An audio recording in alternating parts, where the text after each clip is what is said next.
ಬ್ರಿಟಿಷ್ನವರು ಸಾಮೂಹಿಕ ಶಿಕ್ಷಣ ಕೊಟ್ಟು ಕೂಡ 20% ಸ್ವಾತಂತ್ರ್ಯ ಬಂದಾಗ ನಾವು 20% ಒಳಗಡೆ ಇದ್ದದು ಲಿಟರಸಿ. ಈಗ 79% ಇದ್ದೀವಿ. ಅದು ಮೊದಲು ಓನ್ಲಿ 79, ಲೆಸ್ ದ್ಯಾನ್ 20%. ಎಷ್ಟು? 16. ಅದಕ್ಕೆ ಲೆಸ್ ದ್ಯಾನ್ ಅಂತ ಹೇಳ್ಬಿಟ್ಟಿದ್ದೀನಿ, ಕರೆಕ್ಟ್ ಆಗಿ ಗೊತ್ತಿಲ್ವಲ್ಲ. ಯಾವ್ದಕ್ಕೂ ಇರ್ಲಿ ಇತ್ತಾಗಿ ಅಂತ ಇರ್ಬಿಟ್ಟು ಲೆಸ್ ದ್ಯಾನ್ 20% ಅಂತ ಹೇಳಿದ್ದೀನಿ. Less than 20%. ಇವತ್ತು 79% ಹೋಗಿದ್ದೀವಿ. ಅಫ್ಕೋರ್ಸ್ ಈ ಸಂವಿಧಾನದ ಫಲ ಅದು. ಈ 79% ಲಿಟರಸಿ ಆಗಿದ್ರೆ 70 ವರ್ಷಗಳ ನಂತರ ಈ ಸಂವಿಧಾನದ ಫಲ. ಆದ್ರಿಂದ ನಾನು ಯಾಕೆ ಹೇಳ್ತಾ ಇದ್ದೀನಿ ಅಂದ್ರೆ, ಮೀಸಲಾತಿ ಬಗ್ಗೆ ಸ್ವಲ್ಪ ಹೇಳ್ತೀನಿ. ಆಮೇಲೆ ಮೀಸಲಾತಿ ಯಾಕೆ ಬೇಕು, ಯಾಕೆ ಬೇಡ, ಅದು ಕೂಡ ಚರ್ಚೆಗಳು ನಡೀತವೆ. ಈಗ ಸಂವಿಧಾನ ಸುಟ್ಟಾಕಿದವರು ಯಾಕೆ ಸುಟ್ಟಾಕಿದ್ರು? ಬಾಬಾ ಸಾಹೇಬ್ ಅಂಬೇಡ್ಕರ್ ಅವರ ಅಧ್ಯಕ್ಷತೆಯಲ್ಲಿ ರಚನೆ ಆಗಿರ್ತಕ್ಕಂಥ ಈ ಸಂವಿಧಾನ ಇದೆಯಲ್ಲ, ಸಂವಿಧಾನ ಸುಟ್ಟಾಕಿದ್ರೆ ಲಿಬರ್ಟಿ, ಈಕ್ವಾಲಿಟಿ, ಫ್ರೆಟರ್ನಿಟಿ ಸುಟ್ಟಾಕದಾಗ.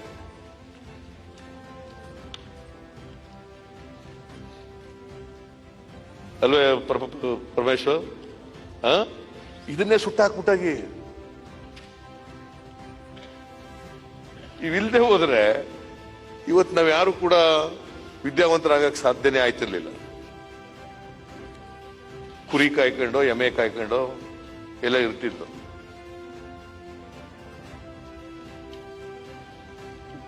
ಸೊ ಈ ಸಂವಿಧಾನ ಬಂದದ್ರಿಂದ ನಮಗೆ ಇವೆಲ್ಲ ಸಿಕ್ಲಿಕ್ಕೆ ಸಾಧ್ಯ ಆಯ್ತು. ಸೊ ಸಂವಿಧಾನ ಕರ್ತೃಗಳು ಬಹಳ ದೂರದ ಆಲೋಚನೆ ಇಟ್ಟುಕೊಂಡು ಎಂತ ಸಮಾಜ ನಿರ್ಮಾಣ ಆಗಬೇಕು, ಅದಕ್ಕೆ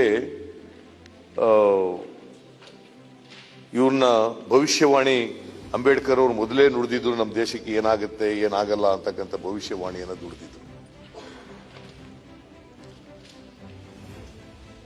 ಇಷ್ಟು ವರ್ಷಗಳಾದ್ರೂ ಕೂಡ ಇನ್ನೂ ಸಮಸ್ಯೆಗಳಿಗೆ ಪರಿಹಾರ ಸಿಕ್ಕಿಲ್ಲ. ಹೊಸ ಹೊಸ ಸಮಸ್ಯೆಗಳು ಸೇರ್ಕೊತಾ ಇದ್ದಾವೆ, ಮತ್ತೆ ಹೊಸ ಹೊಸ ಸವಾಲುಗಳು ಉದ್ಭವ ಆಗ್ತವೆ. ಎಲ್ಲರಿಗೂ ಸಮಾನ ಅವಕಾಶಗಳನ್ನು ಕಲ್ಪಿಸಿಕೊಟ್ಟಿದ್ರು ಕೂಡ, ರಾಜಕೀಯ, ಸಾಮಾಜಿಕ, ಆರ್ಥಿಕ ಇವೆಲ್ಲ ಮಾಡಿಕೊಟ್ಟಿದ್ರು ಕೂಡ. ಆಮೇಲೆ ಕೆಲವರೆಲ್ಲ ಮಾತಾಡ್ತಿದ್ರು, ಯಾರು ಮೀಸಲಾತಿ 10 ವರ್ಷದವರೆಗೆ ಅಂಬೇಡ್ಕರ್ ಅವರು ಹೇಳಿದ್ರು, ಯಾಕೆ ಇನ್ನೂ ಎಷ್ಟು ವರ್ಷ ಇರಬೇಕು ಮೀಸಲಾತಿ? ಈಗ ಮೀಸಲಾತಿ ಯಾರಿಗಿಲ್ಲ ಅಂತ ಹೇಳಿ ನೋಡೋಣ. Who is not getting the reservation? ಎಲ್ಲರಿಗೂ ಸಿಗ್ತಲ್ಲ. ಈಗ ಬ್ರಾಹ್ಮಣರಿಗೂ ಮೀಸಲಾತಿ ಸಿಕ್ಕದಂಗ ಆಯ್ತಲ್ಲ, ಆರ್ಥಿಕವಾಗಿ 10% ಕೊಡ್ಬೇಕು ಅಂತ. ಯಾರಿಗೆ ಸಿಗ್ತಾ ಇಲ್ಲ ಮೀಸಲಾತಿ? ಎಲ್ರಿಗೂ ಸಿಗ್ತಾ ಇದೆ ಮೀಸಲಾತಿ. ಏನ್ ಮಂಡಲ್ ಕಮಿಷನ್ ವರದಿ ಯುಪಿ ಸಿಂಗ್ ಅವರು ಜಾರಿ ಕೊಡ್ತೀವಿ ಅಂತ ಹೇಳಿದ ತಕ್ಷಣನೇ ಏನ್ ಬೆಂಕಿ ಎತ್ಕೊಬಿಡ್ತು. ಮಕ್ಕಳುಗಳೆಲ್ಲ ಸೀಮೆಣ್ಣೆ ಸುರ್ಕೊಂಡು ಆತ್ಮಹತ್ಯೆ ಮಾಡ್ಕೊಳ್ಳೋ ಮಟ್ಟಿಗೆಲ್ಲ ಹೊರಟೋಗ್ಬಿಟ್ರು.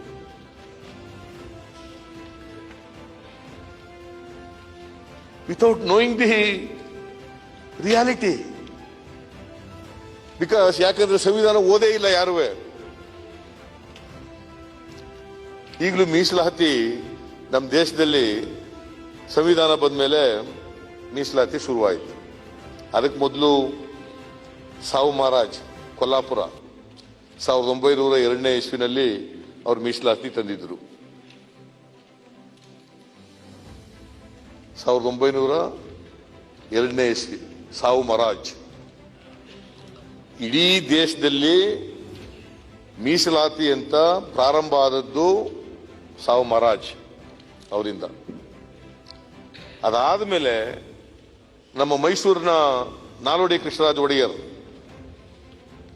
1921ನೇ ಇಸ್ವಿನಲ್ಲಿ ಅವ್ರು ಮೀಸಲಾತಿ ತಗೊಂಡ್ರು. ಅಲ್ಲಿವರೆಗೆ ಮೀಸಲಾತಿ ಎಲ್ಲೂ ಇರಲಿಲ್ಲ, ಎಲ್ಲ ದೇಶದಲ್ಲಿ ಎಲ್ಲೂ ಇರಲಿಲ್ಲ. ನಾಲ್ವಡಿ ಕೃಷ್ಣರಾಜ ಒಡೆಯರ್ ಅವರು 25% ಅಲ್ಲ 75% ಬ್ರಾಹ್ಮಣೇತರರಿಗೆ, 25% ಬ್ರಾಹ್ಮಣ ವರ್ಗದವರಿಗೆ ಅಂತ ಮೀಸಲಾತಿ ತಗೊಬಂದ್ರು. ಆಗ ಎಂಥದ್ದು ಮಿಲ್ಲರ್ ಆಯೋಗ ರಚನೆ ಮಾಡಿ, ಅದರ ವರದಿ ಆದ ಬ್ರಿಟಿಷ್, ಅವನು ಇಂಗ್ಲಿಷ್ನವನು, ನಮ್ಮ ದೇಶದವನಲ್ಲ, ಮಿಲ್ಲರ್, ಅವನು ಅಧ್ಯಕ್ಷತೆಯಲ್ಲಿ ಆಯೋಗ ಆಗಿ 1920ನೇ ಇಸ್ವಿಯಿಂದ ಜಾರಿಗೆ ಕೊಡ್ಲಿಕ್ಕೆ ಮಾಡಿದ್ರು. ಅದು 18-19ರಲ್ಲಿ ಆಯೋಗ ರಚನೆ ಆಯಿತು. 21ನೇ ಇಸ್ವಿನಲ್ಲಿ ಜಾರಿಗೆ ಕೊಟ್ಟರು ನಾಲ್ವಡಿ ಕೃಷ್ಣರಾಜ ಒಡೆಯರ್. ಮಹಾರಾಷ್ಟ್ರದಲ್ಲಿ ಕೊಲ್ಲಾಪುರದಲ್ಲಿ ಸಾವು ಮಹಾರಾಜ್, ಮೈಸೂರಿನಲ್ಲಿ ನಾಲ್ವಡಿ ಕೃಷ್ಣರಾಜ ಒಡೆಯರ್. ಇವರಿಬ್ರು ಕೂಡ ಮೀಸಲಾತಿ ತಂದ್ರು. ಅದಾದ್ಮೇಲೆ ಬಾಬಾ ಸಾಹೇಬ್ ಅಂಬೇಡ್ಕರ್ ಅವರು ಈ ಸಂವಿಧಾನ ನಮಗೆ ಸಿಕ್ಕಿದ ಮೇಲೆ, ನಮ್ಮ ದೇಶಕ್ಕೆ ನಾವೇ ಸಂವಿಧಾನ ರಚನೆ ಮಾಡ್ಕೊಂಡ ಮೇಲೆ ಮೀಸಲಾತಿ ಸಿಕ್ತಿತ್ತು. ಅದು ಮೊದಲನೇ ತಿದ್ದುಪಡಿ ಆದದ್ದು, ಸಂವಿಧಾನಕ್ಕೆ ಮೊದಲನೇ ತಿದ್ದುಪಡಿ ಆಯ್ತಲ್ಲ 1951ನೇ ಇಸ್ವಿನಲ್ಲಿ. ಹಿಂದುಳಿದವರು ಮೀಸಲಾತಿ ಕೊಡಬೇಕು ಅಂತ ಮೊದಲನೇ ತಿದ್ದುಪಡಿ ಆದದ್ದು ಸಂವಿಧಾನ. First amendment to the Indian constitution to give reservation to backward communities. ಏನಪ್ಪ? OBC, other backward classes. ಅಲ್ಲಿವರೆಗೆ ಇರಲಿಲ್ಲ. ಯಾಕಂದ್ರೆ ಸಂವಿಧಾನ ರಚನೆ ಮಾಡಿದಾಗ OBCಗಳಿಗೆ ರಿಸರ್ವೇಶನ್ ಕೊಟ್ಟಿರಲಿಲ್ಲ. ಮೊದಲನೇ ತಿದ್ದುಪಡಿ ಮಾಡಿ ರಿಸರ್ವೇಶನ್ ಕೊಟ್ಟರು. ಅದಕ್ಕೆ ಮೊದಲು ರಿಸರ್ವೇಶನ್ ಆರ್ಟಿಕಲ್ 340, 341, 342 ಇದರಲ್ಲಿ ರಿಸರ್ವೇಶನ್ ಕೊಟ್ಟಿದ್ರು. ಇಂದಿರಾ ಸಹಾನಿ ಕೇಸ್ನಲ್ಲೇ reservation shall not exceed 50%. General category ಬರೋರಿಗೆ 50%, ರಿಸರ್ವೇಶನ್ ಬರೋರಿಗೆ 50% ಅಂತೇಳಿ ಮಂಡಲ್ ಕಮಿಷನ್ ವರದಿ ಆದ್ಮೇಲೆ 49.5% ಮೀಸಲಾತಿಯನ್ನ ಮಾಡಿದ್ದು ಆಗ. ಸೊ ಮೀಸಲಾತಿ ಹಿಂಗೆ. ಈಗ ಮೀಸಲಾತಿ ಏನಾಗ್ತಾ ಇದೆ, ರಿಸರ್ವೇಶನ್ ಇನ್ ಪ್ರಮೋಷನ್ ಅಲ್ಲಿ ಯಾಕೆ ಮೀಸಲಾತಿ ಕೊಡಬೇಕು ಅಂತ ನಿಮ್ಗೆ ಗೊತ್ತಾಯ್ತಾ? ಸುಪ್ರೀಂ ಕೋರ್ಟ್ ನಲ್ಲಿ ಒಂದು ಜಡ್ಜ್ಮೆಂಟ್ ಆಯ್ತು, ರಿಸರ್ವೇಶನ್ ಇನ್ ಪ್ರಮೋಷನ್ ಯಾಕೆ ಕೊಡಬೇಕು ಅಂತಂದ್ರೆ, if there is no adequate representation,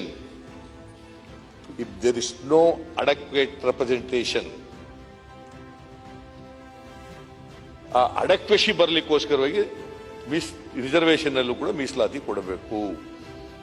supreme ಕೋರ್ಟ್ನವರು ಅದರ ವಿರುದ್ಧವಾಗಿ ಕೊಟ್ಬಿಟ್ರು ಡಿಸಿಷನ್. ಅದಕ್ಕೆ ನಾವು ಕರ್ನಾಟಕದಲ್ಲಿ ನಾವೊಂದು ಕಾನೂನು ಮಾಡಿದ್ದು, ಬಹುಶಃ ಇಡೀ ದೇಶದಲ್ಲಿ ಮಾಡಿಲ್ಲ ಎಲ್ಲುವೆ. ಕರ್ನಾಟಕದಲ್ಲಿ ನಾವು ಅಧಿಕಾರದಲ್ಲಿರುವಾಗ ಈ ಮೀಸಲಾತಿಯನ್ನ ಮಾಡೋದು ನಾವು. ಈಗ ಮತ್ತೆ ಉತ್ತರಾಖಂಡದಲ್ಲಿ ಸಮಸ್ಯೆ ಎದ್ದು ಬಿಟ್ಟಿದೆ. ಸುಪ್ರೀಂ ಕೋರ್ಟ್ನವರು ಮತ್ತೆ ಡಿಸಿಷನ್ ಕೊಟ್ಟಿದ್ದಾರೆ.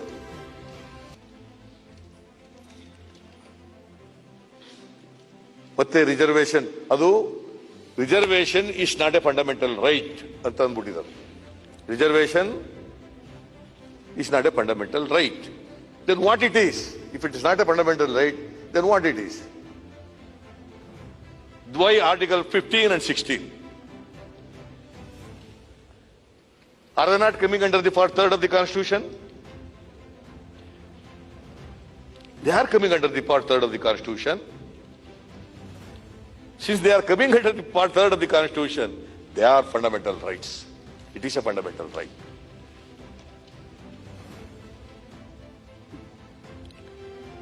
ಹದಿನೈದರಲ್ಲಿ ತಾನೇ ಹೇಳಿರೋದು. 15(4), 16(4), 16(4)A ಇವೆಲ್ಲ ಹೇಳಿರೋದು ಅದನ್ನೇ ಅಲ್ಲ. 15, 16 ಎಲ್ಲಿ ಬರೋದು? They are coming under part 3rd of the constitution.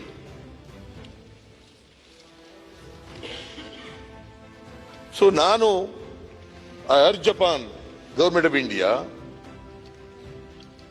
to bring an amendment to nullify the decision taken by the Honorable Supreme Court. Otherwise, adequacy is no meaning. It's a constitutional provision.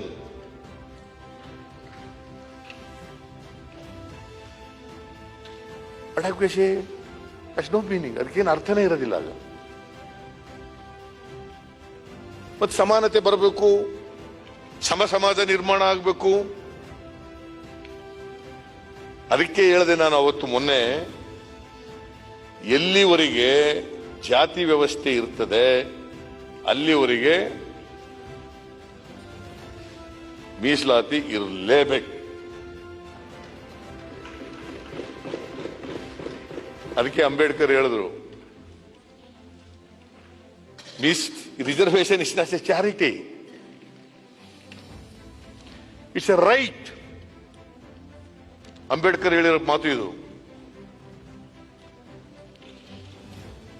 It's A right enshrined in the Constitution in order to rectify mistakes committed in the past.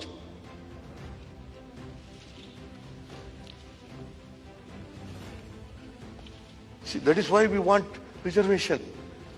10 ವರ್ಷ ಪಾಪ ಅಂಬೇಡ್ಕರ್ ತಿಳ್ಕೊಂಡಿದ್ರು ಅನ್ನೋ ಕಾಣಿಸುತ್ತೆ. ಈ ದೇಶ ಆಳಕ್ ಬರೋರು, ಆಡಳಿತ ಮಾಡೋರು 10 ವರ್ಷದಲ್ಲಿ ಸಮಾನತೆ ತಂದ್ಬಿಡ್ತಾರೆ ಅಂತ ಅನ್ಕೊಂಡಿದ್ರು ಪಾಪ. ಅದು ಆಗ್ಲಿಲ್ವಲ್ಲ. ಅದಕ್ಕೆ ಅವ್ರು ಹೇಳಿದ್ರು, ಈ ಜಾತಿ ವ್ಯವಸ್ಥೆ ಎಲ್ಲ ಇದೆಯಲ್ಲ, ಇದು ದೇಶದ್ರೋಹ ಅಂತ ಹೇಳಿದ್ರು. ಕಾಸ್ಟ್ ಸಿಸ್ಟಮ್ ಅದು ದೇಶದ್ರೋಹ. ಜಾತಿ ಹೋಗ್ಬೇಕು. ಎಷ್ಟು ವರ್ಷದಿಂದ ಜಾತಿ ಹೋಗ್ಬೇಕು ಅಂತ ಹೇಳ್ತೀವಪ್ಪ? ಚಾರ್ವಾಕನ ಕಾಲದಿಂದ ಹೇಳ್ಕ ಬಂದಿದ್ದೀವಿ. ಚಾರ್ವಾಕ ಆ ಕಾಲದಿಂದ ಹೇಳ್ಕ ಬಂದಿದ್ದೀವಿ. ಬುದ್ಧನ ಕಾಲದಿಂದ, ಬಸವಣ್ಣವ್ರ ಕಾಲದಿಂದ ಬಹಳ ಎಷ್ಟು ಹೇಳ್ಕ ಬಂದಿದೆ. ಇವನಾರವ ಎಂದೆನಿಸದಿರಯ್ಯ, ಇವ ನಮ್ಮವ ಎಂದೆನಿಸಯ್ಯ, ನಿನ್ನ ಮನೆಯ ಮಗನೆಂದೆನಿಸಯ್ಯ, ಕೂಡಲ ಸಂಗಮ ದೇವ. ಎಷ್ಟು ಸಾರಿ ಹೇಳ್ಕ ಬಂದಿದ್ದೀವಿ. ಕನಕದಾಸರು ಕೂಡ ಹೇಳಿದ್ರು, ಕುಲವೆಂದು ಒಡೆದಾಡದಿರಿ, ಕುಲದ ನೆಲೆಯನ್ನೇನಾದರೂ ಬಲ್ಲಿರ. ಹೋಗಿದ್ಯಾ? ಅದಕ್ಕೆ ನಾನು ಯಾವಾಗಲೂ ಸಾರ್ವಜನಿಕವಾಗಿ ಭಾಷಣ ಮಾಡುವಾಗ ಒಂದು ಹೇಳ್ತಾ ಇರ್ತೀನಿ. ಈ ಸೇದ ಬಾವಿಗಳಿದ್ದ ಏನೋ ಗೊತ್ತಿಲ್ಲ, ಈಗ ಹಳ್ಳಿಗಳಲ್ಲಿ ಸೇದ ಬಾವಿ, ಬೋರ್ವೆಲ್ಗಳೆಲ್ಲ ಬಂದ್ಬಿಟ್ಟ ಮೇಲೆ ಸೇದ ಬಾವಿಗಳೆಲ್ಲ ಹೊಟ್ಟೋಗ್ಬಿಟ್ಟಿದ್ದಾವೆ. ನಾವೆಲ್ಲ ನೀರು ಸೇದಕ್ಕೆ ಹೋಯ್ತಿದ್ವಾಗ ಹುಡುಗರಾಗಿದ್ದಾಗ, ಈ ಗುಬ್ಬಚ್ಚಿಗಳೆಲ್ಲ ಈ ಬಾವಿಗಿಳಿಯಕ್ಕೆ ಒಂದೊಂದು ಗೂಡು ಮಾಡ್ಕೊಂಡಿರೋರು ಬಾವಿನಲ್ಲಿ ಕಾಲಿಟ್ಗಳಕ್ಕೆ. ಅಲ್ಲಿ ಗುಬ್ಬಚ್ಚಿಗಳು ಸೇರ್ಕೊಬಿಡೋವು. ಈಗೆಲ್ಲ ಗುಬ್ಬಚ್ಚಿಗಳು ಮಾಯ ಆಗ್ಬಿಟ್ಟಿದ್ದಾವೆ. ನಮ್ಮ ಕೆಲಸಗಳಿಂದ ಗುಬ್ಬಚ್ಚಿಗಳು ಇಲ್ಲ ಈಗ. ಆ ಗುಬ್ಬಚ್ಚಿಗಳು ಸೇರ್ಕೊಂಡಿರುವ ಗುಬ್ಬಚ್ಚಿಗಳು ಅಲ್ಲಿ ಗೂಡು ಕಟ್ಟಿದಂತೂ ಶಕ್ತಿ ಕಸ ಎಲ್ಲ ಬೀಳೋದು ನೀರಿಗೆ. ನಾವೇನ್ ಮಾಡ್ತಿದ್ದೋ, ಕಸ ಬಿಂದಿಗೆ ಬರ್ತದ, ನೀರಿಗೆ ಬರ್ತದಲ್ಲ ಅಂದ್ಬಿಟ್ಟು ಬಿಂದಿಗೆನೆ ಮೇಲೆಗೆ ಕೆಳಗೆ, ಮೇಲೆ ಆ ಕಸ ಎಲ್ಲ ಹೊಟ್ಟೋಗೋದು ಹಿಂಗೆ. ಅದು ಹೋದ್ಮೇಲೆ ನೀರು ತಗೊಳ್ಳಿ. ಸ್ವಲ್ಪ ಹೊತ್ತಾದ್ಮೇಲೆ ಅಲ್ಲೇ ನಿಂತ್ಕೊಂಡು ನೋಡಿದ್ರೆ ಕಸ ಹಿಂಗೆ ಸೇರ್ಕೊಬಿಡೋದು. ಮತ್ತೆ ನಮ್ಮ ಸುಧಾರಣೆಗಳೆಲ್ಲ ಹಂಗಾಗ್ಬಿಟ್ಟದೆ. ಬಿಕಾಸ್ ನಮ್ಮ ಜಾತಿ ವ್ಯವಸ್ಥೆ ಇದೆಯಲ್ಲ, ಜಡತ್ವದಿಂದ ಕೂಡಿರ್ತಕ್ಕಂಥದ್ದು. ಇದನ್ನೇ ಲೋಹಿಯಾ ಹೇಳಿದ್ದು. ನಮ್ಮ ಜಾತಿ ವ್ಯವಸ್ಥೆಗೆ, ಭಾರತೀಯ ಜಾತಿ ವ್ಯವಸ್ಥೆಗೆ ಚಲನೆ ಇಲ್ಲ. ಯಾವುದೇ ವ್ಯವಸ್ಥೆಗೆ ಚಲನೆ ಇರೋದಿಲ್ಲ, ಅಲ್ಲಿ ಆರ್ಥಿಕ ಸಾಮಾಜಿಕ ಬದಲಾವಣೆಗಳಾಗಲಿಕ್ಕೆ ಸಾಧ್ಯ ಇಲ್ಲ. ಲೋಹಿಯಾ ಹೇಳಿದ್ದು ಇದನ್ನ.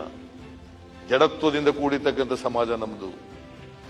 ದಟ್ ಈಸ್ ವೈ ಬಸವಾದಿ ಶರಣರು 800 ವರ್ಷಗಳ ಹಿಂದೆ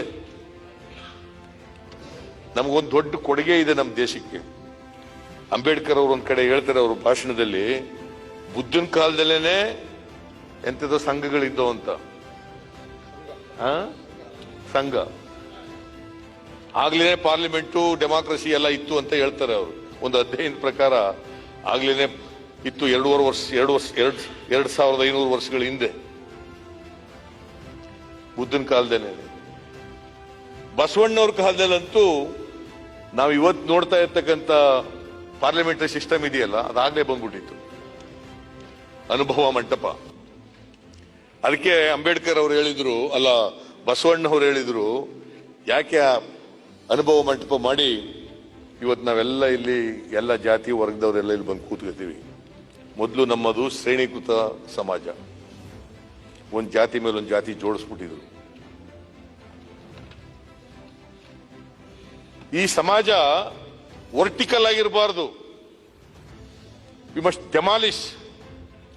ವರ್ಟಿಕಲ್ ಆಗಿರ್ತಕ್ಕಂಥ ಸಮಾಜನ ಡೆಮಾಲಿಶ್ ಮಾಡಿ ಆರ್ಟಿಕಲ್ ಆಗಿ ಆರಿಜಾಂಟಲ್ ಆಗಿರ್ಬೇಕು ಅಂತ ಹೇಳಿ, ಆರಿಜಾಂಟಲ್ ಆಗಿರ್ಬೇಕು.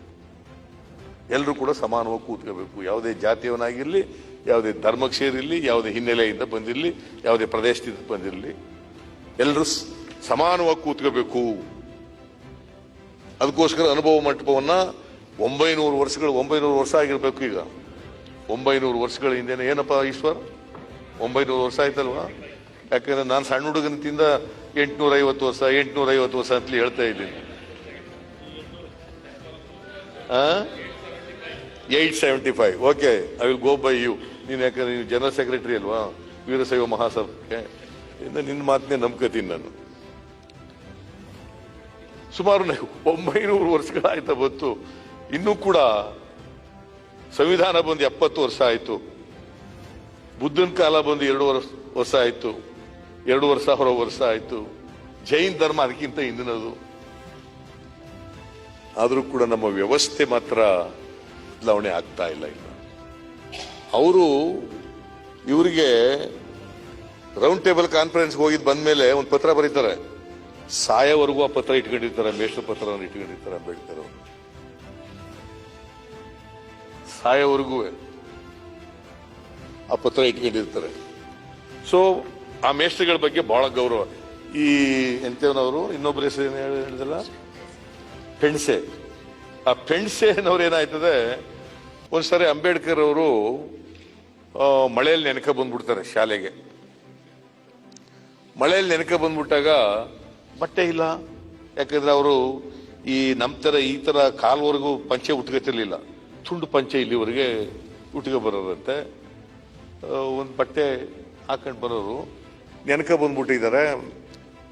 ಏನ್ ಮಾಡೋದು, ಆ ಮೇಷ್ಟ್ರು ಅವ್ರ ಮನೆಗೆ ಕರ್ಕೊಂಡು ಹೋದ್ರಂತೆ. ನಮ್ಮ ಮನೆಗೆ ಬಾ ಅಂದ್ಬಿಟ್ಟು ಪೆಂಡ್ಸೆ ಕರ್ಕೊ ಹೋಗ್ಬಿಟ್ಟು ಆ ಬಟ್ಟೆನೆಲ್ಲ ಒಣಗಿಸ್ಬಿಟ್ಟು ಪಾಪ ಅವರ ಮಗಂದು ಯಾವುದೋ ಒಂದು ಉಟ್ಕೊಳ್ಳಿಕ್ಕೆ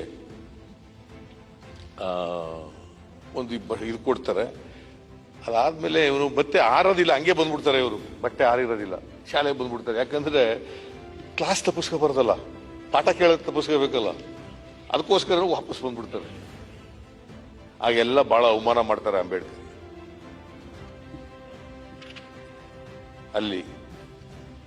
ಸೊ ಈ ಪೆಂಡ್ಸೆ ಮತ್ತೆ ಅಂಬೇಡ್ಕರ್, ಈ ಇಬ್ಬರು ಮೇಷ್ಟ್ರುಗಳು, ಇಬ್ಬರು ಬ್ರಾಹ್ಮಣರುಗಳು, ಆ ಇಬ್ಬರು ಮೇಷ್ಟ್ರುಗಳು ಕೂಡ ಅಂಬೇಡ್ಕರ್ ಅವರಿಗೆ ಒಂದು ನೈತಿಕವಾದಂತ ಬೆಂಬಲವನ್ನ ಕೊಡ್ತಾರೆ.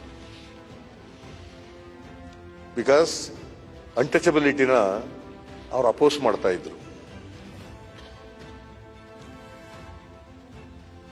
ಬಟ್ ಅಂಬೇಡ್ಕರ್ ಅವರು ಬಹಳ ದೀರ್ಘಕಾಲ ಅವರು ವಿದ್ಯಾಭ್ಯಾಸ ಮುಗಿಸ್ಕೊಂಡು ಬಂದ್ಮೇಲೆ ಬದುಕಿರೋವರೆಗೂ ಕೂಡ ಈ ಅಮಾನುಷವಾದಂತ ಪದ್ಧತಿ ಇತ್ತಲ್ಲ, ಜಾತಿ ಪದ್ಧತಿ ಮತ್ತು ಅಸ್ಪೃಶ್ಯತೆ ಪಾಲನೆ, ಇದರ ವಿರುದ್ಧ ಹೋರಾಟ ಮಾಡ್ತಾರೆ. ಜೀವನದ ಉದ್ದಕ್ಕೂ ಕೂಡ ಅಂಬೇಡ್ಕರ್ ಅವರು ಯಾವತ್ತೂ ಕೂಡ ರಾಜಿ ಮಾಡ್ಕೊಂಡವರಲ್ಲ. ಅವರು ನಂಬದಂತ ವಿಚಾರ, ಅವರು ಪ್ರತಿಪಾದನೆ ಮಾಡದಂತ ವಿಚಾರ, ಅವ್ರು ಯಾವ ವಿಚಾರಕ್ಕೋಸ್ಕರ ಹೋರಾಟ ಮಾಡ್ತಾ ಇದ್ರು ಆ ವಿಚಾರಗಳಲ್ಲಿ ಯಾವತ್ತೂ ಕೂಡ ರಾಜಿ ಮಾಡ್ಕೊಂಡವರಲ್ಲ. ನಿಮ್ಗೆ ಗೊತ್ತಿರಬೇಕು, ಮೊದಲನೇ ಸಾರಿ ಗಾಂಧೀಜಿಯವ್ರನ್ನ 1931 ಇಸ್ವಿ 31 ಭೇಟಿ ಆಗ್ತಾರೆ. ರೌಂಡ್ ಟೇಬಲ್ ಕಾನ್ಫರೆನ್ಸ್ ಇಂದ ಬಂದ ಮೇಲೆ ಗಾಂಧೀಜಿಯವರೇ ಇವ್ರ ಮೇಲೆ ಎಲ್ಲ ಗೊತ್ತಿರ್ತ. ಅಲ್ಲಿವರೆಗೆ ಪಾಪ ಗಾಂಧೀಜಿಯವ್ರಿಗೂ ಕೂಡ ಅಂಬೇಡ್ಕರ್ ಒಬ್ಬ ಬ್ರಾಹ್ಮಣ ಅಂತ ತಿಳ್ಕೊಬಿಟ್ಟಿದ್ರು. ಗೊತ್ತಾ ನಿಮ್ಗೆ ಅದು? ಆಮೇಲೆ ಇವರು ದಲಿತರು ಅಂತ ಗೊತ್ತಾದ್ದು ಪರಮೇಶ್ವರ್. ಗೊತ್ತಾದು ಗೊತ್ತಿರ್ಬೇಕು ಪರಮೇಶ್ವರಿಗೆ. ಬ್ರಾಹ್ಮಣ ಅಂತ ತಿಳ್ಕೊಬಿಟ್ಟಿದ್ರು. ಯಾಕಂದ್ರೆ ಇಷ್ಟು ಬುದ್ಧಿವಂತ ಇರ್ಬೇಕಾದ್ರೆ ನೀವು ಸವರ್ಣೀಯನೇ ಇರಬೇಕು ಅನ್ನೋದು ಒಂದು ಅಭಿಪ್ರಾಯ ಇರ್ತದೆ.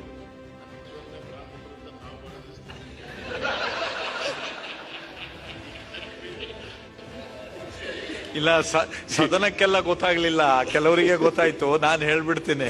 ರಮೇಶ್ ಕುಮಾರ್ ಅವ್ರು ಹೇಳಿದ್ರು ಪರಮೇಶ್ವರ್ ಅವ್ರನ್ನೇ ಬ್ರಾಹ್ಮಣರು ಅಂತ ನಾವು ತಿಳ್ಕೊಂಡಿದೀವಿ ಅಂತ. ಏನಂತ ಬಹಳ ಜನ ತಿಳ್ಕೊಂಡಿದ್ವಿ ಅಂತ. ಇಲ್ಲ, ಅದು ಸಂವಿಧಾನ ಬಂದು 70 ವರ್ಷದ ಮೇಲೆ ಈ ಬದಲಾವಣೆ ಆಗಿರೋದು. ಸಂವಿಧಾನ ಇದ್ಲೇವ್ರು ಈ ಬದಲಾವಣೆ ಆಯ್ತಿತ್ತು? ಸಾಧ್ಯನೇ ಇರ್ತಿರ್ಲಿಲ್ಲ. ಸ್ವಲ್ಪ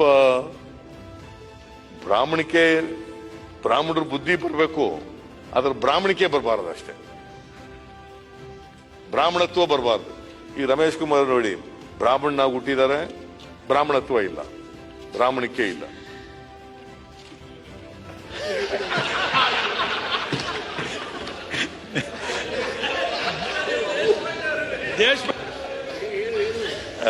ಇಲ್ಲ, ದೇಶಪಾಂಡೆರಿಗೂ ಜಾತಿ ಗೀತಿ ಇಲ್ಲ.